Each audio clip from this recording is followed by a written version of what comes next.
आज जो गंगाखेडचा बाह्यवळण आहे हा फक्त बाह्यवळण प्रकल्प नसून या प्रकल्पामध्ये गुड्स टर्मिनल सायडिंग आउटर यार्ड हा प्रकल्प याच्यामध्ये जबरदस्ती घुसवण्यात आलेला आहे।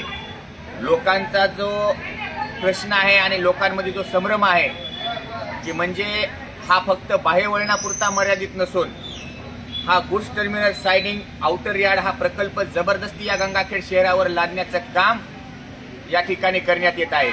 त्यामुळे हा जर प्रकल्प गंगाखेड शहरामध्ये झाला, मुळामध्ये हा प्रकल्प जर करायचा असेल तर हा प्रकल्प शहरापासून लांब करण्याचं प्रयोजन आहे। पण हा गंगाखेडच्या नागरी वस्तीमध्ये हा प्रकल्प होत आहे, गंगाखेड शहराच्या नगरपालिकेच्या हद्दीमध्ये हा प्रकल्प होत आहे, जो कायदेशीर दृष्ट्या आणि गंगाखेड शहरवासियांच्या आरोग्याच्या आणि जीवितास धोका निर्माण करणारा हा प्रकल्प आहे।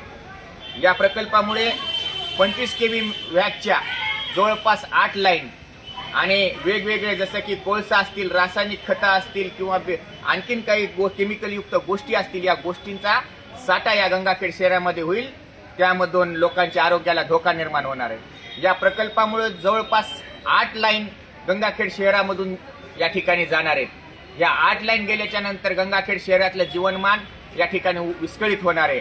लोकांना ये जा करण्यासाठी, विद्यार्थ्यांना शाळेत जाण्यासाठी, इमर्जन्सी दवाखान्यात जाण्यासाठी ह्या 8 लाईन क्रॉस कराव्या लागतील आणि या 8 लाईनवर कधी कधी 3-3, 4-4 दिवस मालवाहतूक या ठिकाणी मालवाहतुकीच्या रेल्वे गाड्या तशाच उभ्या राहणार आहेत। एकंदरीत हा प्रकल्प गंगाखेड शहराच्या आरोग्याच्या, गंगाखेड शहराच्या विकासाच्या, कारण की हा प्रकल्प जर गंगाखेडमध्ये झाला तर गंगाखेडचा विकसित होणारा भाग, सध्या हा आंबेडकर चौकाच्या वरचा कोदरी रोडचा जो परिसर आहे हा विकसित भाग आहे गंगाखेडचा, याचा पूर्णतः विकास या ठिकाणी थांबणार आहे। कारण की या ठिकाणी रेल्वे प्रकल्प गेल्याच्या नंतर तिथं बाधित होणाऱ्या जे काही आजूबाजूचे, म्हणजे ज्यांचं घर चालले त्यांचं तर नुकसान आहे, पण आजूबाजूला जे काही वस्ती उरायली त्या वस्तीचा एकंदरीत हा विकास आराखडा पूर्ण थांबणार आहे।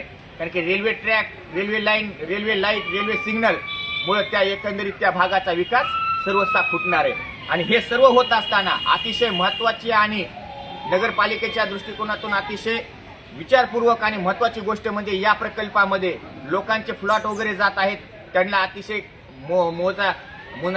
मावे जाता अतिशय कमी देण्याचा प्रयत्न आहे।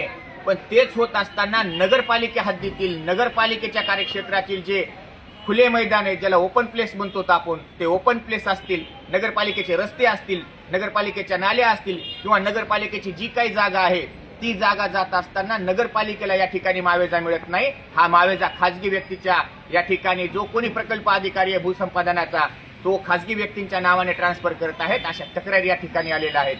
म्हणून या सर्व प्रकल्पाचं आणि गंगाखेड शहराच्या आरोग्याचं, गंगाखेड शहराच्या विकासाचा विचार करून गंगाखेड नगरपालिकेनं या प्रकल्पाला लागणाऱ्या ज्या काही एनओसी आहेत, जे काही ना हरकत प्रमाणपत्र आहेत ते देण्यात येऊ नयेत।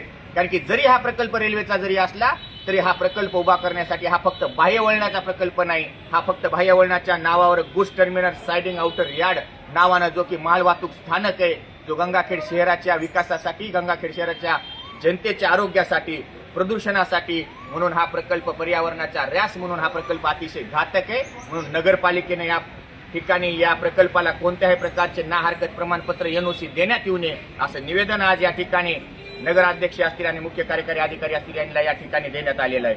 आणि या प्रकल्पामध्ये सर्वात महत्त्वाचा जो भ्रष्टाचार झालेला आहे किंवा होण्याची शक्यता आहे किंवा झाला असेल की नगरपालिकेच्या जागा, ओपन प्लेस, नाली, रस्ते यांचा मावेजा नगर परिषद कार्यालयाला देण्यात यावा, खाजगी व्यक्तींना नाही। पण भूसंपादन अधिकारी असा घोळ घालत आहेत, त्यामुळे आज हे निवेदन दिले आणि हा प्रकल्प रद्द झाला पाहिजे। त्याचबरोबर गंगाखेड शहरातील सर्व नागरिकांना आव्हान आहे की हा प्रकल्प गंगाखेड शहराच्या एकंदरीत सर्व विकासासाठी आणि आरोग्यासाठी धोकादायक असल्यामुळे आज सायंकाळी 6:30 वाजता भगवती चौक या ठिकाणाहून आम्ही कॅन्डल मार्च, या प्रकल्पाचे निषेध म्हणून कॅन्डल मार्चचे आयोजन केलेले, यामध्ये गंगाखेडवासियांनी जास्तीत जास्त संख्येने सहभागी व्हावं एवढे या माध्यमातून आवाहन करतो आणि ही लढाई चालू राहील एवढं सांगतो आणि थांबतो। इन्कलाब जिंदाबाद।